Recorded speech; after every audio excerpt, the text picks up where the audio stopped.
Revelations end up being soul to soul revelations. Mostly, I've been giving you insights, inspirations into the process.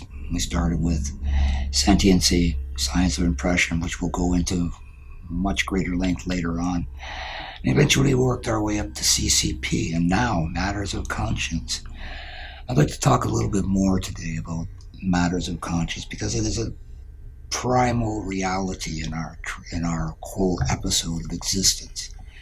Very few of us understand that maintaining our peace with our conscience is one of the most valuable things you can do as a soul in this world because it's the only instance in our lifetime where we have a sense of something greater than ourselves that might be aiding us, assisting us, helping us. Here's where we can find proof of the soul. As I said before, if you're feeling guilty for having done something that you feel lacks conscience, when you go and you become absolutely honest with yourself in an attempt to restore or get the resolved truth, just diving into discovering what's behind your guilt, the root of it, why you do what you do, your behavior, is so important because if you get a pang of conscience, you're a lucky one. Very few people today know what a pang of conscience means. It's rare. They only have it once in a while. And usually when it happens, they ignore it. They have other systems, other things happening that are too important to them. Like, for example, denial. You've all heard of denial. It's not a river in Egypt.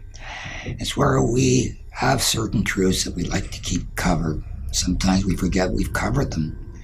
And so when someone asks us an embarrassing question or asks us why we act or do or what we did when we were younger, we tend to want to protect ourselves.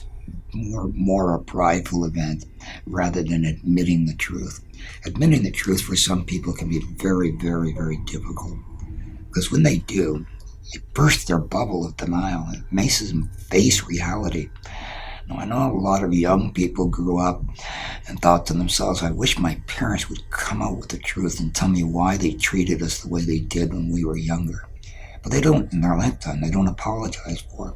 They don't want to admit the truth. And every time you bring it up, there's going to be an argument or a fight, or they're going to ignore you and act like it didn't happen. You can't get your resolution from people who have offended you. You have to find it with yourself. And it is within you to know that you are capable of asking yourself serious questions, getting down to the matter. As long as you're willing to concentrate and put your will into it, everything works out. It's the absence of a true sense of will in our life. We run by more desire than by will if we suffer conditioning. Meaning, it's our desires that drive us, get us to do what we do. We're tempted to act out certain ways to fulfill certain desires. For example, a guy might lie to his girlfriend about how many women he's been with before, or who he's dating, or why dates didn't work out beforehand. He might embellish and lie on purpose and feel guilty about it, but he won't let it settle. He'll just continue to believe he's done this to protect himself, to protect her, and he'll change in time, but it doesn't happen. People live in denial. They live with their guilt. They tend to ignore it, and it's bad for them because the longer you hang on to things that you don't resolve, the more it's going to affect your basic behavior because our beliefs are wrapped up in this. If you are one of those people who likes to chastise people for things that they do, again, it's probably something you're suffering from yourself. You don't want to be exposed or humiliated to truths that you yourself are suffering from, or would be too embarrassed to have other people know. Trying to get someone else to admit the truth, finding and proving that they're the fault, that they're the problem. Passing blame isn't helpful, and it doesn't help with the problem. According to the reality that we live in, we, each of us, are to blame for our own condition because it was our choice, our will. We have free will. But until a person says, I will myself to recover my integrity, it's a big word because integrity is what gets rid of all the denial, all the unfinished business, all the problems of conscience. If you don't do this, you suffer. I'll give you an example. You watch television. Think about the movie that you're watching. Most movies show characters interacting, and one or a few of them lack conscience, and the other few might have a little more conscientiousness than the others. And you find out it's a battle of conscience and wills in a movie. It's always a matter of conscience. Why do the good guys win? Because they have conscience. Why do the bad guys lose? Because they lack conscience. How is it that sometimes the bad guys win when they lack conscience? Because the ones they won against were worse off and lack conscience to a more severe degree. That's our rationality. When you read a book, you're drawn into the story. Everything in that story is a matter of conscience. The depiction of the characters, their personality profiles, their behavior. Some of it we'll agree with, others we won't. But we'll allow for that character to stand in our consciousness as we read the book, not realizing it's a challenge to us to see ourselves through this book. Most of the artistic renderings of movies and books, good theater today, are about the interpersonal struggle we have in attempting to understand our true nature and what we go through our desires and through temptations, through urges, without understanding our true motivations, our true intentions, or what true integrity is. So it's always up for a question of intellectual consideration more than it is for a fact. However, if you're like me, you might have gone to a Catholic church when you were younger. I did. In fact, when I was very young, I thought I might want to be the Pope one day. I believed in everything. And when I went to confession, it was a confessional. We were supposed to go in and admit our problems. You know, if we lied, cheated, stole, that kind of thing. And then we would come out, the priest would give us what he called penance. He was supposed to say a few prayers, act like you're sorry. And then if you got for forgiveness, you could tell, and then you go home. And then you only return if you committed another sin, venial, mortal, or otherwise. But this whole idea of a confessional, if you're not a Catholic, you should look into it because it's very important. For a long time, the Catholics suggested to the populace that they were going to be the intercessors between humanity and divinity, that they could listen to a person's sins, understand with the mind of God what the person was saying, and give them the best resolution to restore their conscience ASAP. But did that really happen? It might have happened in a few cases, but where there are cases where people came in and met the priest or the Jesuit priest, I'm talking early times, people were identified for their wealth, status, political leanings, etc. in any given community. And the wealthiest were targeted for their guilt, for their sins, and to supply more financial support for the church. Eventually, the Protestant movement also protested against the beliefs of the Catholic Church, and they're getting money to absolve sin, and their intercession on behalf of humanity was exposed. Even Jesus said, the kingdom's within. You don't need anybody else. Go to God. He's in your heart. Find love, live by love, have your integrity, restore your conscience, and you'll be fine. However, the Catholic Church took it around and spinned it and said, no, you're guilty already. You should be ashamed of yourself for having been a sinner, being born a sinner, original sin. Not only should you feel guilty and unworthy, but you should come to us to get your absolution because you don't know how to talk to God, but we do. They got people to believe this, and for the longest time, uneducated people gave everything they had to the Catholic Church, supported them, even though they were diabolical, were undermining kingdoms and lifestyles and having people killed and purged everywhere. In the name of religion, how ridiculous. Now, I want to talk about the modern-day Pope when it comes to matters of conscience. Between you and I, shouldn't he be the one individual in this world that's saying, let's go for global peace? And why isn't he? Because he knows what it would take to have peace. We'd have to restore the conscience of humanity. We'd have to have conscientious leaders. People have proven that they have integrity, proven track record of conscientiousness, whose first impression of humanity is divine, not human. The Catholic Church decided no, it's better for them to have our belief system where they're not worthy until they live up to what we believe they need to live up to. And when they live up to that, they keep coming to their confessions, we keep absolving them. When they die, they go to heaven. Not true. Admitting your faults to God is a private issue, very private. Admitting them to anyone else who is not already enlightened is not going to benefit you. It's just going to pass on information that people can abuse you with. That's why a lot of us aren't completely honest, even with our own partners or our own family. We're concerned about how they will take the truth that we would expose and how they might use it in judgment against us. So as you can see, judgment existed from the beginning. We were condemned from the beginning, put into place, told we were just human, had human error, human mistakes, that we'd have to earn our divinity, we'd have to prove to God that we were worthwhile, worse off for hell, for eternal life. Wow. I have issue with the church on many different things. But number one, their belief system. They believe that they are the vicars of Christ. You know what that means? That's a person who is saying, I stand in place of the Christ who is no longer with us, and I see myself as having this infinite capacity for absolute wisdom, and you're to come to me. I'd like them to prove that they're enlightened. I don't think they will, and I know that they're not. But more than that, the God that they believe in, it's a question to me because it's a matter of conscience. Well, how could a God of love be turned into a God of wrath and jealousy? Whoa. But there are two in the Bible. There's one that's a God of wrath and jealousy, and then the one that Jesus talks about, God of love.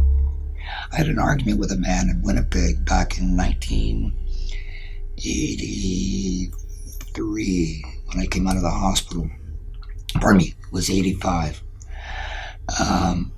I met this individual at this church because I had nowhere else to go that night. It was minus 40 degrees outside, and I saw this old church, and I thought, I'll go over there for an hour and see what's going on. When I got in, I noticed there was only like maybe 8 people. Very small church, evangelical.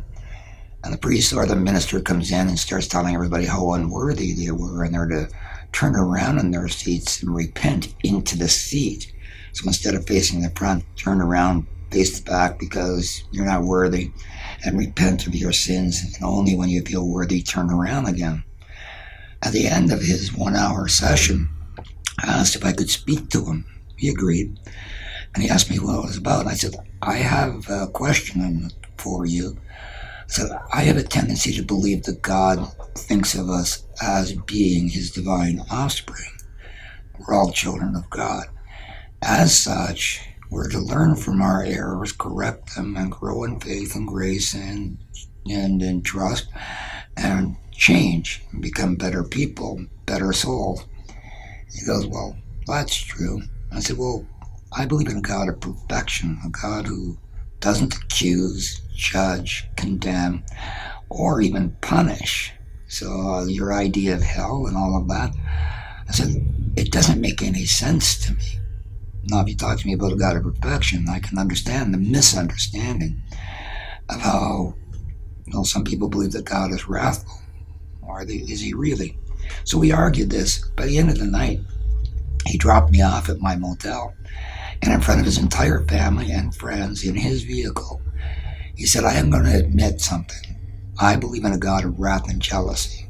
I know you believe in a God of perfection.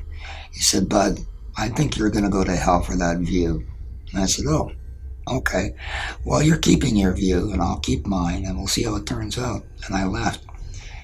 But it really bothered me after that, not because it was a matter of conscience, but it bothered me to realize that because of the way the church, the Catholic Church, first approached Christianity, and even with the Protestants reforming it, there were these weird beliefs that God would punish you.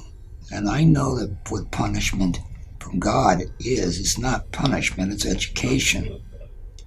If I make a mistake, if I lack conscience, I feel guilty, I get serious in humility, and I commit to uncovering, unraveling any denial, getting to the absolute truth.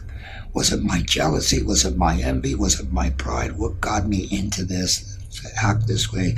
And what's the belief behind it that I can change, so I can change my belief in myself and alter it? Well, that's exactly what I would do. My objective would be to restore my conscience, be at peace with my conscience, and from that have peace of mind, peace at heart, and continue my life in the positive attribute expression that I was living. Now, when we restore our conscience, or attempt to restore our conscience, we may find that we have issues in the ability to find that we were, by our own will, by our own choice, we were the ones that initiated a difficulty. Maybe it was me that went out and decided I was going to be passive aggressive and embarrass somebody one day, or humiliate them, or tease them, knowing that they would have reactions, adverse reactions, and I could laugh at them. That's a horrible thing to do, to manipulate people, to expose them. But some people do that. I didn't say I did it. I probably did when I was younger. But it's one of those issues where if we aren't held accountable for what we do, we just run amok. And when does our accountability really begin? Well, I told you about the law of accountability, about how every chemical, every particle, every geometric bond, everything in our universe is constantly accounting for its position, its accuracy, its definition of energy, its wavelength, its relationship to all other particles in the vicinity and throughout the universe. So a lot is going on with everything in the universe, every particle, everything in space. It's all maintaining a harmonic balance. So in other words, space has conscience. Where we lack that balance, disharmony in our life, is when we go against our own conscience, our own morality, our own principles, our own ethics, and we get this pang of guilt or shame or remorse or regret. These are vital things. If you have this, that means you can salvage your persona. It means you're on the way to recovery. But if you don't feel guilt, and you do things that you should feel guilty for and don't understand why you don't feel guilt, either you've bothered yourself with a physical condition, sociopathy, that shows sociopathy,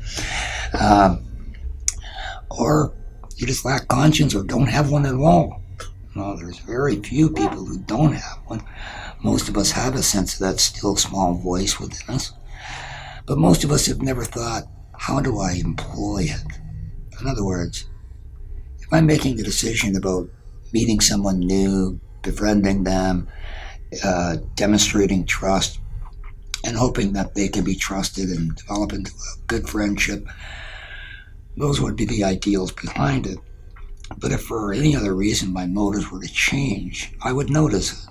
So if I lack conscience, I'm the first one that's going to notice it. Having noticed it, I know full well that it's a matter that I need to take up with my soul. So if I make a decision about what I'm going to do, I usually make the conclusion. Then I'll meditate intentionally, apply my will to my heart, and ask myself, is this how I want to approach this? Or I'll ask my conscience, is this conclusion reasonable, fair, equitable, just? Is there anything about it that relates or has any sense of pride or lack of integrity? Is there anything wrong with this? Check. No, be honest, be true, admit fault, da-da-da-da. You get clarity from your conscience on mostly anything you ask. If you make a big decision and decide, I'll do a speech about Donald Trump, you got to ask yourself before and after, did you keep your conscience while you talked about him? Did you try to expose him in a personal way? Were you biased? Were you judgmental, critical, punishing? Or were you giving just an objective view of Donald Trump and his influences on people as the personality that he is? There is a difference. You can be objective or you can be personal. And when you're personal, you tend to carry your habits and conditioning with you. That's why a lot of people train to be an objective journalist. But getting back to this, you have the talent in your life to look at yourself with will and change anything that you truly desire to change, including your desire nature.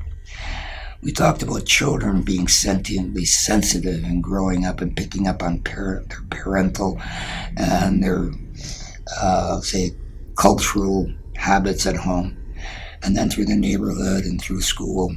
They get past 7 years old, they start developing small personalities, they start emulating other people they see on TV or in the news or on the pad, and they try out different personality traits, all in an effort to find themselves being able to fit in or be accepted or just to announce themselves as personalities and identities. But then comes the puberty stage where desire nature really takes over. Our desires when we're younger are few and far. It's mostly for the fulfillment of other things that have satisfied us already. If you were given strawberries when you were younger, you're going to want them again when you're older because they taste great. It's a habit. If you were introduced to health foods when you were younger, you're going to appreciate them all your life. But if you weren't, it's hard to trade off when you're older. So all the things you go through in youth are less relevant but just as much as important until we hit the desire nature where it's full blown. Our desire nature often offsets our conscience. It interferes. I want to go with that girl so bad I'm willing to lie to her and lie to her about how much I make, what kind of job I've got, how much people love me, just so I can take advantage. And there are people that do that when they're young because they're emotionally driven to achieve some desired outcome. And that's stronger in them than their integrity or their intent to maintain balance and conscientiousness. Let's face it, it happens. We get emotional, we get physical, we want to have sex in our life. We're growing up, we start lying, cheating, fitting in, doing what we have to. We dress up to pretend like we're better off than we are. We act happy when we're not. This is when we first start to lie, deceive, cheat, hide, live in denial, and project that we're something we're not. And then after that, it's a lifetime of keeping up appearances, which are false. So when somebody comes to your door, you go, hi. And deep down inside, you don't like them, you wish they hadn't come, and you hope they don't stay long, and when they're gone, you're going to talk badly about them when they're not there. That's what happened to my family. It's not that my parents lacked conscience. They weren't consciously aware that the criticisms they were issuing, the feelings they had about these people, were more than just humorous. They weren't meant to be humorous. They were actual feelings they had that they tended to believe. That not everybody was worthy of their interest or affection. That others had, just because of the way they combed their hair, or the way they walked, the way they dress, where they went to school, what church they go to, whether their wife was attractive or not, whether her husband's attractive or not, whether they have more or less money. These are the things that were important to people, the desire-based reality. So that we're growing up and our desires are purging us and telling us, move forward, go ahead, get this, get that. So that if it's in control of your life, your desires will lead you into immorality. Because most of the desires we want fulfilled are sexual, are assertive, are aggressive in relationship to money. So we're willing to cheat, deceive, lie, sell things that aren't real or are worthwhile, and rip people off. It's like Amway. There was a time in my life where everybody was friends with their neighbors until the day Amway was taught to everybody, and then everyone became a resource. And so now people are opportunists trying to capitalize on each other. That's a matter of conscience. Should be. How come you have no friends except the ones you make tend to be the ones you sell things to? And if they don't buy from you and they don't have any money and they don't have any parties and there's nothing that you can do to network from them, well, you leave them aside and you go to the ones you can network with. These should be matters of conscience, the money, the temptation, all the things you've heard about even in religions, and the way they talk about it is not that great. But the fact of the matter is that these negative tendencies and temptations are the ones that get us into trouble. Usually when we're younger and we're not that mature, we're not aware, and we realize when we're much older that we got a lot to let go of. We got a lot to be forgiven for, a lot to forgive others for, that we lack conscience, morality, principles, and ethics ourselves. And then when we finally get to the act and say, that's it, I'm keeping my conscience starting today. I'm not going to lose it for anyone. I'm going to keep it for me. If I'm not honest out loud, then I'm going to be silent. I'll at least be honest inside. But I'm not going to lose my life or my goal of becoming wise as an opportunity, as a sentient soul, just because I'm too lazy to take care of matters of conscience. I'll tell you what, it doesn't take long. I can say that probably within a month, if you're a more mature adult and you've got things that you have regrets, things you were ashamed of when you were younger, older, things that you've done, monopolizing on people, criticizing, condemning, CCP, accusing people, you usually find yourself alone or lonely and out of love and in a practical relationship at the best when you're older, but it's not very loving. And why? Well, you don't usually find out till you're older that you got all these unfinished things that you need to address. So before you die, you better restore your conscience. Why wait until then? It takes like a month to restore your conscience under all the circumstances I just mentioned. You can be at peace with your conscience within an hour just by admitting fault throughout your life. But don't forget to also admit that you were never taught the truth. You weren't taught what integrity was, what having ill motive versus good motive, what goodness was versus virtue, value, how lying and deception and manipulation have been given status, success status in our world, instead of appropriating doing your job correctly with conscience and morality and just having a sweet personality. It's easier to be honest with people if you're trying to get them to invest in a device or something you're selling. It's easier to be honest and tell them the benefits, and if they reject it, fine, go on to the next person. But if you have to make extra money and you're starving for money and you want to be deceptive, there's lots of jobs for you too. What I'm saying is, I don't think I could work in a place where people lack conscience for too long. If the business had no conscience and they mistreated people, I wouldn't be able to work there. So the only place I can function well is around people who are trying to maintain their conscience, or at least at peace with their conscience and their morality, and they seem to maintain it in as good a way as possible. Those are the people I can communicate with. Those are the people I can talk to. Those are the people I'm open to trust. Those are the people that I tend to love and admire the most, because they've done something about their shortcomings, their denial, their weaknesses. They have less CCP than most. They are more than prepared to admit the truth and restore their conscience. They apply their will in their life, but they're very few and far between.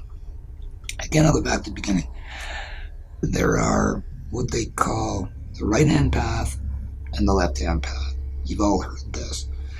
And I think that the world's leading black magician, Aleister Crowley, in his day, he came up with a statement in his book called Magic with a K. He said, the whole of the law is to do what thou will. And when I read that, I realized, oh my God, that is the truth of my law too. Do the will of God, do the will of deity, do the will of goodness, do the will of your conscience. To have a healthy, vital, objective, opportunistic life of attribute, to apply your will to achieving understanding of your intentions, your motives, to declare those motives, to wake up every day and ground yourself in integrity with the intent of discovering more of your shortcomings so you can better yourself. That's the objective. But if you don't do that, then what have you? You have conditioning that's going to keep piling up, topping itself. More and more is going to come. Then you're going to get older. You're going to be sad, depressed, unhappy. And you're going to wonder, why didn't I resolve this earlier? And when you finally do, you realize, oh my God, I could have done this so much easier and my life would have been so much better. But my beliefs about myself prevented me. And that may be true. But you have to ask yourself, since everything is a matter of conscience, when you're around children, are you giving them the best example of our humanity, of our capacity for love, benevolence, compassion, understanding, tolerance, patience, goodwill, beauty? Or do you think of something funny to say so you can trick them, tease them, throw them in the air, and make them laugh and have them think that they like you because you made them laugh? If you don't know how to behave around a child, learn from those who do. Do yourself a favor. Get rid of the negativity before you go to hang around with children. These are the things you should know naturally in your life. That if you are not able to live up to living an honest life of integrity, admit it to yourself before you have to admit it to someone who chose to love you and maybe leaving you. Admit it while you can. Like I said before, if you're driving down the street and the guy next to you is driving too slow, too fast, too short, too whatever, your judgment, your criticism, your desire to yell out and to rage, some people have that. It only gets worse. This is all matters of conscience. When a woman walks across the street, you're a guy, you're a driver, you're sitting there at the light. A gorgeous woman walks across the street, you notice her. By the time she's crossed the street, what have you thought in your mind? Most guys will admit this. They thought about if they had her in their life, how happy would they be? How happy would she be? How would the outcome be? And by the time she reaches the end of the curve, they've either chosen to consider her or they're going to ignore her. It's as quick as that. I know a guy who got married, turned around from the altar after making commitments to his bride. They both turned, they smiled, looked at the crowd, and they started to walk out. As they looked around, the guy looked around the room on the way out, and his wife noticed he was kept looking at this blonde. They get home that night, their honeymoon, they're talking about it. She says, "Who was that blonde at church today you were looking at?" Oh, can he admit the truth? Oh, if he admitted the truth, he would have said something like this. Yeah, you noticed it too. I don't know why I was looking at her, and I thought about it later. I said, I think what happened is, this is what he said, when I was younger, I used to be attracted to different kind of women. I had an image in my mind of what I thought would be the perfect partner. I pictured them naked, I pictured them with certain qualities, I pictured their lips, their eyes, their ears, their hair, their breath, their scent. I put all that into my mind, and then when we got married, I'm perfectly happy with you. As I turned around, I noticed my brain went, there's a blonde, you like those. And I looked and went, what am I doing? I'm in love. And couldn't understand why, in spite of the fact that I was just married, I still looked at that other woman. Well, it was conditioning. He had conditioned himself by thinking out, what kind of woman am I going to have in my life? What are my preferences? What do I like most? Tall, skinny, lean, short, long, tall, got blue eyes, green eyes, brown eyes, etc., etc., etc. And so now that he's in his late 20s and he's getting married, he's never turned off the drive or the desire or the temptation to find the perfect, good-looking, attractive partner to fill all the fantasies he's already premeditated. And so now he's subject to looking at his bride and having all of his fantasies fulfilled with her, including his sexual interest and her particular attractiveness to him. Very few are aware of what the personality processes in each case will bring to that marriage. But right from the beginning, a person's old conditioning has them looking at things that they themselves would prefer not to look at anymore. So for the women that are married and whose husbands are still looking at guys, ask yourself, why do you think they do it? It's not because they're still attracted to other women necessarily. It's that they set this agenda in the conditioning of their beliefs, their hopes, their aspirations for future happiness. And they wanted to fulfill that. We can turn to a female now and do the same thing. A young lady will think and imagine about her future and what she will have and how she will raise her children with a certain kind of a guy. And she'll look at attraction as part of that, sexuality to a certain degree, monetary value, continuity, trust, these kinds of things. They're a little more conscientious than men are when it comes to choosing relationships. And when a woman does get married and she turns and she looks out in the crowd, may not admit that she saw an attractive guy today too, but it doesn't bother her as much. She didn't fantasize other men the way we fantasize, or men fantasize women. There has to be more fantasy happening on the male part than the female. Not to say that they don't, they do.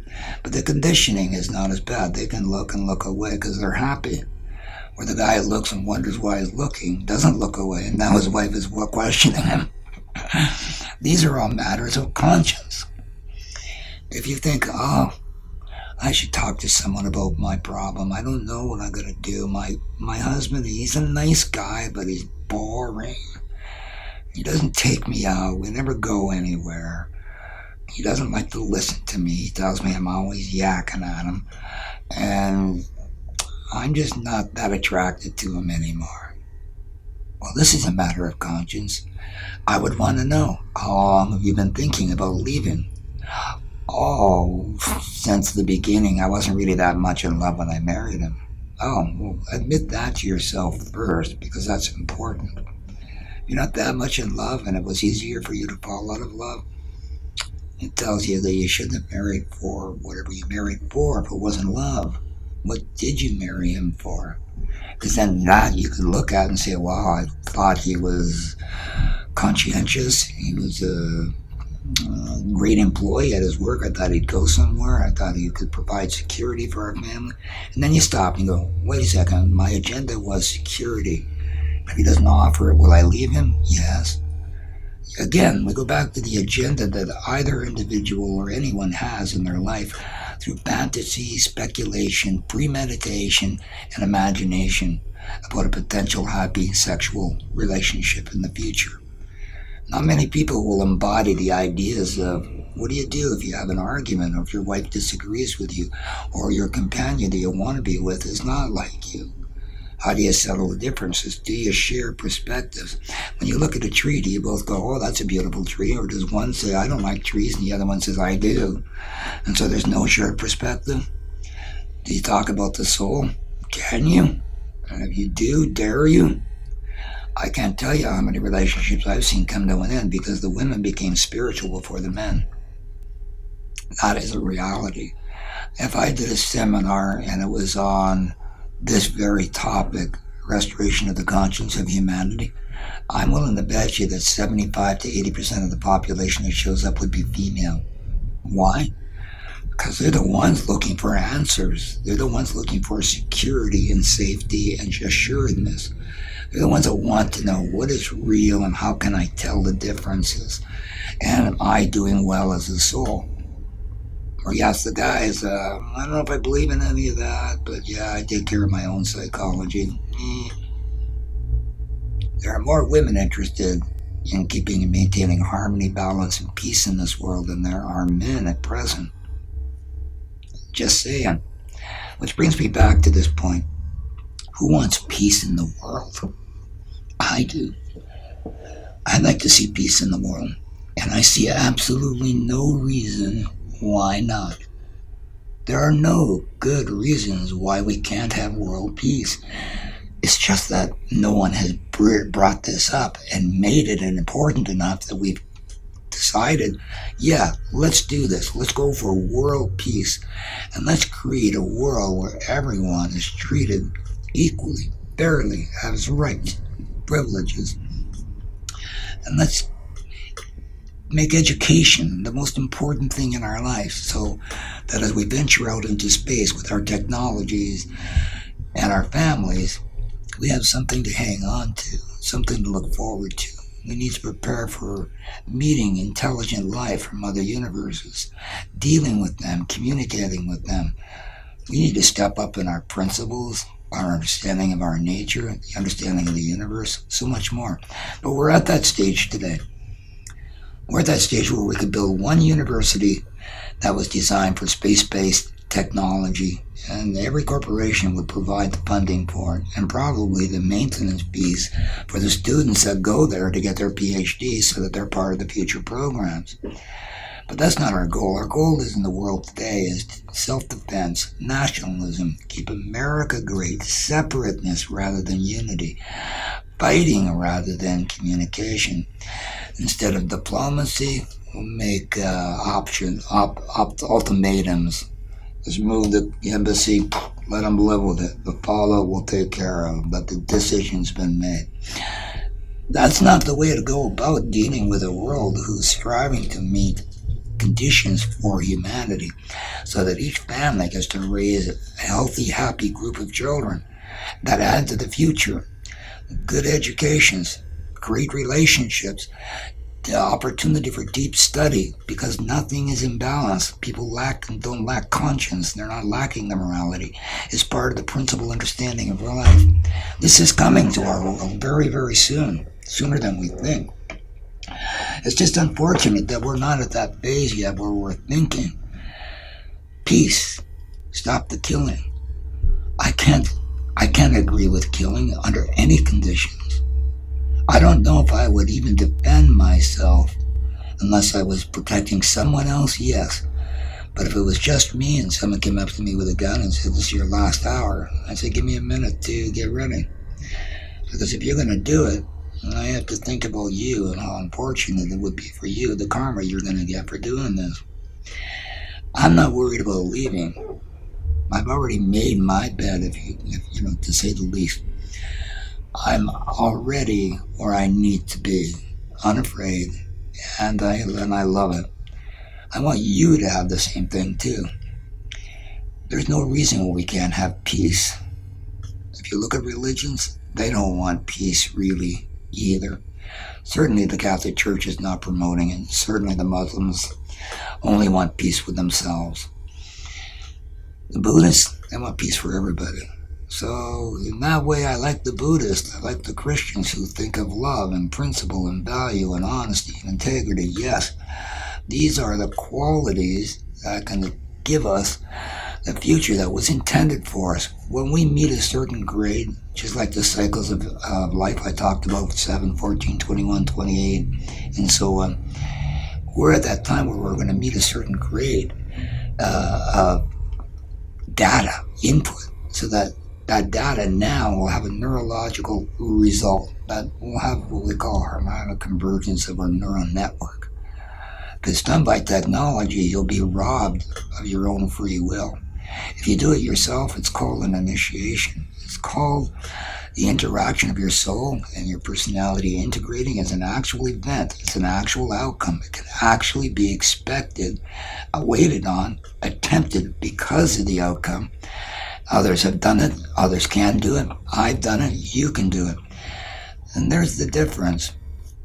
Do you want to meet the standard of your life? There's an education that's been designed for you. As long as you restore your sense of morality so that you're not corruptible, you'll get the access that you want, the insights on anything. I knew nothing about the sciences, the geometries, chemistry, biology when I came out of the hospital. But I was taught spiritually about all of them. And then when I went to the books and made the comparison, it was there. I went, oh, this is what they missed, and that's what they don't know yet. That was the amazing part. What I'm saying is that everything you could want to know, you can know. Nothing will be denied you. If you willfully are willing to put yourself to the test, resolve yourself, resolve your conscience, recover your peace of mind, and keep it. It's not that difficult. Once you've done the work, it's easy because the result is you have this objective consciousness that doesn't stop you. It adds to you. It helps you. It gives you clarity. So you know, wow, I'm working with something that's wiser than I am, getting intuitive interpretations, inspirations that I would never have gotten otherwise. And it's confirmable. A person's path is based on their willingness to approach complete understanding of their true nature. The 3 circles of self: the mind use, voice, self-talk, and the heart. All organs of interpretation, all capable of giving you direct clarity on any issue of experience regarding yourself or anyone else. I can experience anyone else's experience just by assimilating them. You can experience everyone else's experience, and you have. If you're a parent and you're listening to your child, You're actually experiencing what they went through when they tell you, because you're mirroring them. And that tells you how they made the mistake, where they got the wrong conclusion from, so you can help and assist in their recovery. Insight, we're born with it. You know everything's a matter of conscience, but you never looked at it clearly. I said in my first talk with you that I used to help people that were in the death process, and I would teach them that the people they used to love, that they don't love anymore, that was a matter of conscience, and they had misplaced their affection for the individual based on a judgment about their lacking morality, ethics, principle, or conscience. And it's true. We don't have to stop caring about people when we notice they lack conscience. You just have to know, oh, that's their condition, that's their personality condition. They don't have enough trust in their life yet. Giving them time and opportunity with someone who actually cares, and they may outgrow that. Or give them direct instructions. If you're a friend, tell them, let your conscience be your guide. Or follow your conscience. Your conscience won't let you down. What should I do in my relationship? Let your conscience be your guide. It's so important. I also had another man that came to my house one day. He was a minister from the Anglican Church. He had been so for over 40 years. He sat down with a friend of mine who brought him, and they explained that he had heard about me and he just wanted to meet me. And I said, oh, the Church of England. I said, so I know how you guys see everything. He goes, you do? I said, yeah, it's all a matter of conscience. He goes, how did you know? My friend was startled. He couldn't believe it. I said, yeah, that's what they're taught. So, how did you know? I said, I found it in my own life. I knew it in my own life. I knew when I lacked conscience, and I knew what it took to get it back, and I maintained it ever since. Oh, wow, he was stunned. We said, so what can we do for people? I said, you got to tell them directly. Tell them the truth. They're not human. They just think they are. The biggest problem in this world. Let me explain this one. I was doing a seminar in the mid-'80s. I was in New Mexico, California, Idaho, Missouri, a few places. But this place in Arizona, or New Mexico that I went to, one of the leaders of the Urantia organization, you probably heard of the book Urantia, was there with his team. And there were maybe 150 people. They heard I was coming along doing free lectures. I'd be stopping in on one to say hi to them. And they said, oh, okay. So when I got there, everyone arrived, and the main guy was sitting with this big book, and you could tell the pages he had opened and used multiple times. It was just banned open. Try to close it, it wouldn't go tight. The normal book is like that thick. His was thick. And he's sitting there, he opens it up, he says, can I ask you a question before you begin? I said, yes. What would you like to know? He said, have you read this book? I said, no, a portion. He said, what makes you think you can do a seminar for us on this book? Oh, I said, I didn't say I'd do a seminar for you on the book. I said, I'd do a seminar for you based on your beliefs and the process of the soul. What? He said, well, it's all laid out for us in the book. Why do we need to hear from you? I said, well, you don't. But I do have, an important message. He goes, hold on. He turns to his people and they're yakking. So, okay, we got a question. All right. And he took a breath and everybody's watching. They're all on his side. It's part of their team, right? And he says, okay, let's see if you can answer this question.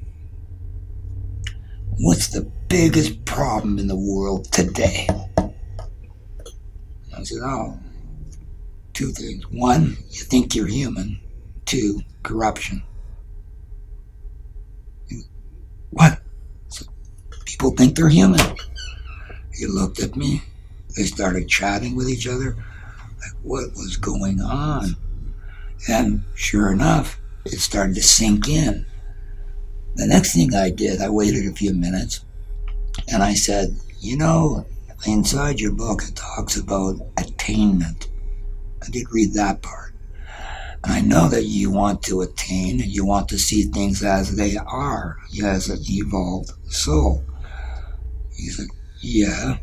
I said, well, the book is very clear that you should be seeing people as divine beings in a human form going through a process. Yeah, I said, well, how come you don't consider me divine? Well, they looked at each other, they hummed and hawed. I said, you didn't even give me a chance. You've been judging me as a human with information since I came in. And if you're all studying and trying to get to where you're going, you should change your perspective. You should start with what the truth is and then go from there. And while I ended up spending a couple hours and explaining it to them, they understood, well, the next thing we need to do is get down to living up to what we know. And I said, yes, from the start. Don't intellectualize it. Don't just make it an emotional thing. Oh, we're all together in this process. No, start with what you discover. If it's true that you are this, you should be able to prove it to yourself. It was wonderful because it was the first time I met somebody that was telepathic as well. It was an old man, mid-80s, black man. And when I said everything was, that the biggest problem was because people thought they were human, I heard him laugh inside my head. And he said, way to go, that's exactly what they needed. And I looked at him and thought, how did I hear you? And he said, oh, I better go. He said, I'll talk to you later, and without moving his lips. And I watched him leave. I waved to him and thanked him for the endorsement. But he was sitting right there too. And I thought, how can people be so blind? And it hit me. That's why this thing I keep talking about is a thing that's been missing. And it's true. If you don't see yourself in the correct light, you'll never see yourself in the correct light until you try. If you don't see yourself in the right light, that means you have conditioning, you have some difficulties to overcome. Lack of conscience, historically, that you can resolve. Morality, corruptibility, that's where we are today. Can you be corrupted? I hope you say no. And I hope it's true that you can't be corrupted, even to criticize another human being and put them down because you find something embarrassing or shameful about them. What I'm saying is a restored sense of conscience, a restored sense of morality, a restored sense of principle and ethics, all under the banner of the beginning word integrity, is the greatest way to go out and start your life each day. Live with your integrity, magnify it through meditation. Intentionally apply your will to feel your integrity more than any other feeling during your day so you can see where and when you become judgmental, critical, or otherwise. It's the first way to begin resolving yourself, and it is a process of self-analysis at its core. And I'll help you in the next class. We'll get through this and we'll go on to the next great thing. So, we'll see you in number 10 coming up. Until then, gracious peace, have a great day. Don't forget to write, like, subscribe, and send me your email comments. If you'd like to have a discussion with me live on the internet, please do. Write me a letter, we'll work it out. Until then, gracious peace and enjoy yourself. We'll see you next time. Thank you.